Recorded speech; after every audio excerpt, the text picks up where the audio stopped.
The Newsday continues here on One News Now. I'm Sean Yao. The family of Dr. Nati Castro has made calls to the National Police Force for their supposed unlawful arrest of the community doctor. Jenny Dongon with the report. After being arrested by the PNP-AFP intelligence operatives in her home last week, community health and human rights advocate Dr. Maria Natividad Castro was found by her family in jail in Bayugan, Agusan del Sur. Menshi, one of Doc Nati's sisters, said about 10 to 15 police officers, most of whom were not in uniform, raided the home of Doc Nati and left with her without informing other family members where they would be taking her. She was reportedly involved in the kidnapping of a civilian active auxiliary member who was detained somewhere in Sibagat, Agusan del Sur. The CAA is the government-backed militia that is helping the military's anti-insurgency campaign. But the family's lawyer said this case was already junked years ago.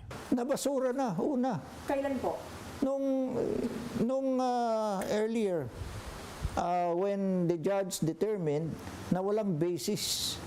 Chief PNP General Jonardo Carlos defended the police operation that led to the arrest. Kami, ang hawak ay ano yung pinag-utos ng korte, pinatupad, ibabalik namin sa korte para madesisyonan. According to the PNP, Doc Nati is a member of the Central Committee and head of the National Health Bureau of the Communist Party of the Philippines. Doc Nati was the secretary of Karapatan Caraga chapter up until 2018, but her family insisted she is not a communist. Hindi po talaga kasi she is living publicly. Hindi po siya nagtatago. Nag-renew pa nga po siya ng kanyang medical license nung last year lang po. The health department reminded authorities to follow due process in handling of Doc Nati's case. Lahat naman po tayo would be presumed innocent until proven otherwise. So antayin lang po natin yung proseso na sinasagawa ngayon para po makita po natin kung ano po ang kalalabasan. Meanwhile, the Castro family is confident that the charges against the doctor will be dismissed. For News 5, Jenny Dongon, we are One News. And for its part, the Human Rights Commission is now looking into possible violations on the part of the PNP. Let's get more insights from Commissioner Roberto Cadiz, who joins us now over the phone. Sir, good afternoon, Commissioner. Good afternoon, Sean. Yeah, let's just get one thing clear. So she was arrested in San Juan, but she was found to be in Agusan. How did that happen? What do you mean? I don't know how it happened. Probably the intelligence elements of the military and the police were able to determine where she was, and just they effected the arrest. But our concern really is the manner by which the arrest was effected against the good doctor.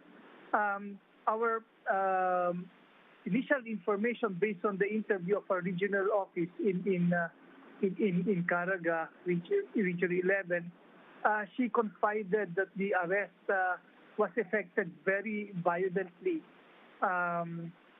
when she demanded to be shown the warrant of arrest. They refused to show her such warrant.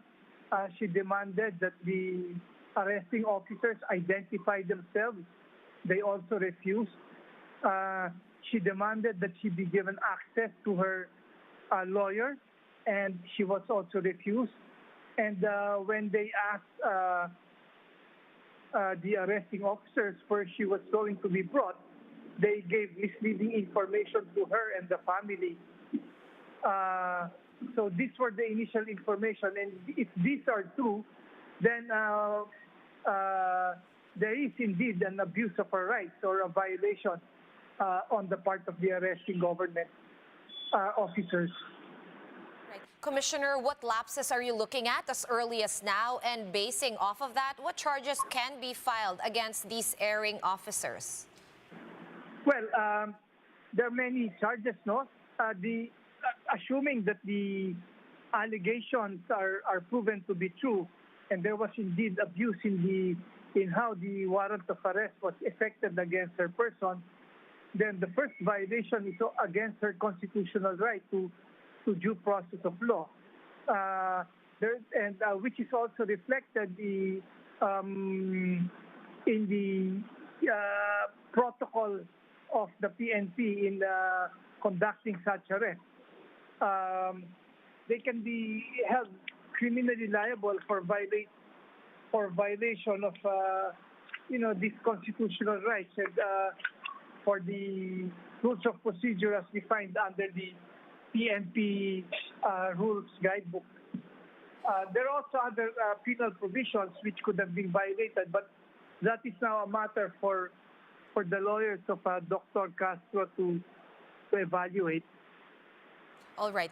For your part, Commissioner Cadiz, are you guys already in touch with the PNP regarding the status of Dr. Castro? And if so, can you provide some details or share some details with us if you are at liberty to do so? Yes, we are. Our investigators were immediately able to meet with Dr. Castro upon her arrival. She was given access. The initial report that we received was that regarding the dialogue between our officers and Dr. Castro, the police seemed to be very courteous and cordial. I mean, at the regional level, they provided her all the humanitarian requirements. The regional health officer gave her the medicine and the vitamins and the blood pressure monitor and the sugar blood monitor, etc.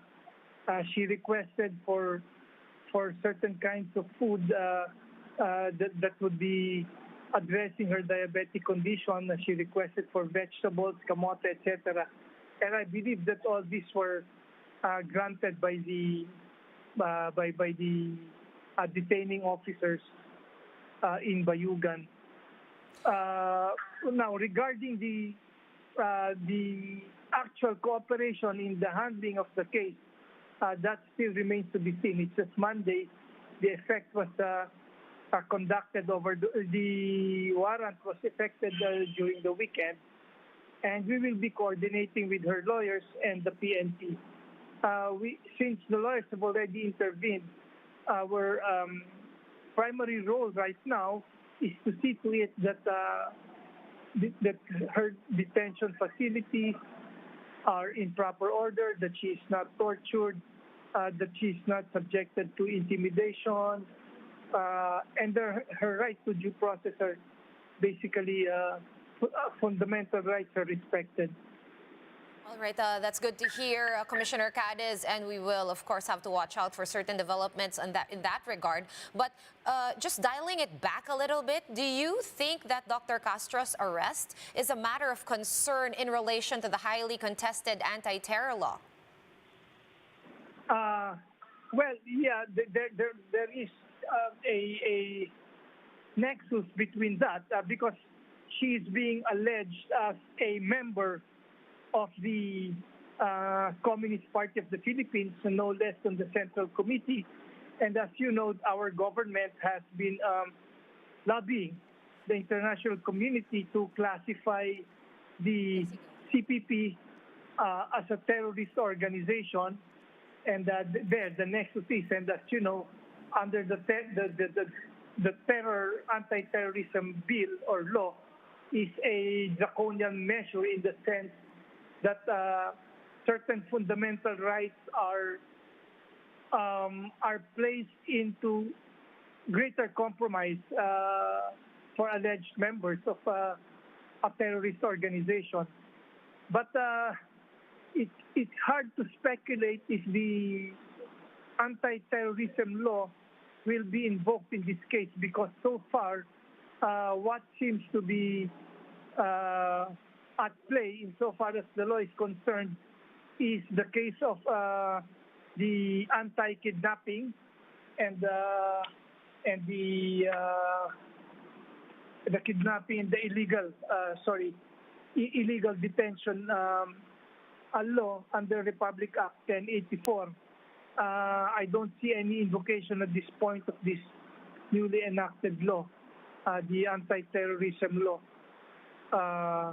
If it will, then they will have to file another case invoking violation of that law.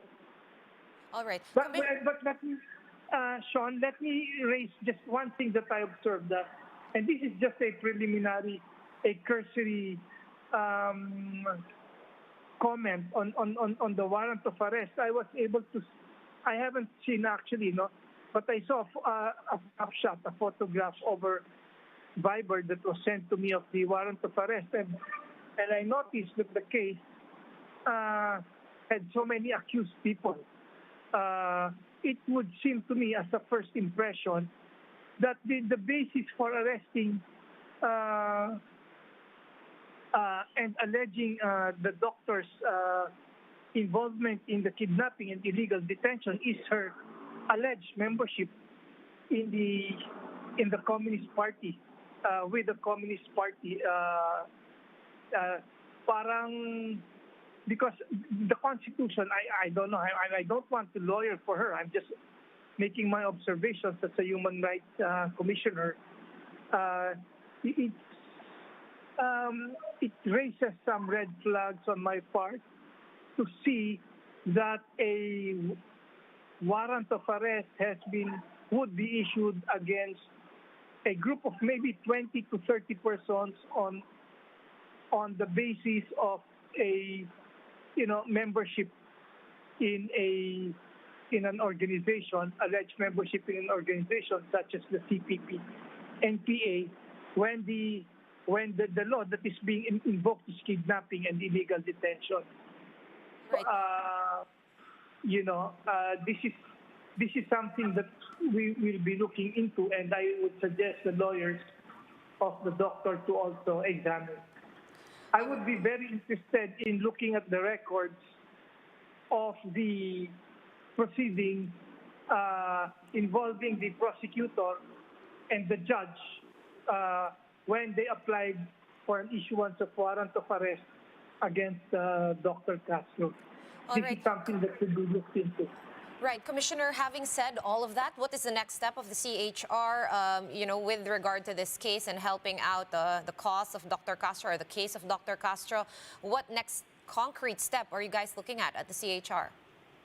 Well, aside from continuing to monitor her case, to send the message to the government that all her rights should be respected, the Commission may also, assuming she will qualify upon review, avail of financial assistance from our office because we do have a small budget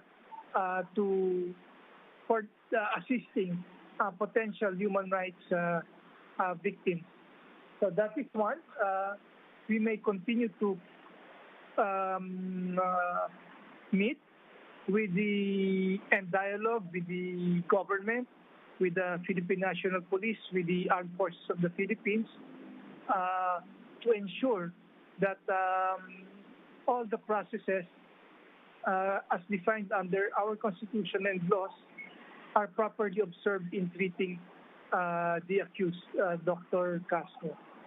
All right, thank you so much for sharing your time with us as well as those insights. CHR Commissioner Roberto Cadi is over the phone. Thank you so much, Commissioner. For more updates, visit News 5, The Philippine Star, and Business World online. Visit our website, onenews.ph, for more in-depth analysis. You can also catch One News on the Signal Play app. Register for a free account at www.signalplay.com and stream One News Live anytime, anywhere. Masks on, wash hands, and stay safe, Philippines. I am Sean Yao. We are One News.